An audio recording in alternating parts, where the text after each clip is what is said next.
Hello friends, good evening. నేను మీ శ్రీరామ్ కొవ్వూరి.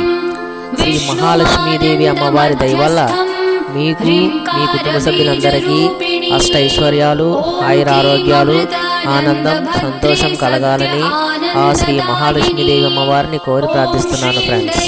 ధన్యవాదములు friends.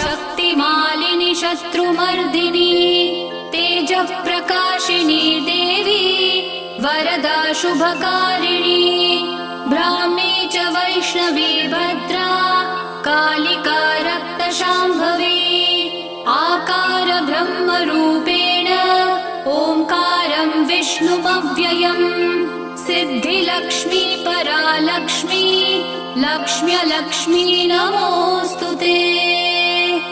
सूर्यकोटि प्रतीकाशं चन्द्रकोटि समप्रभम्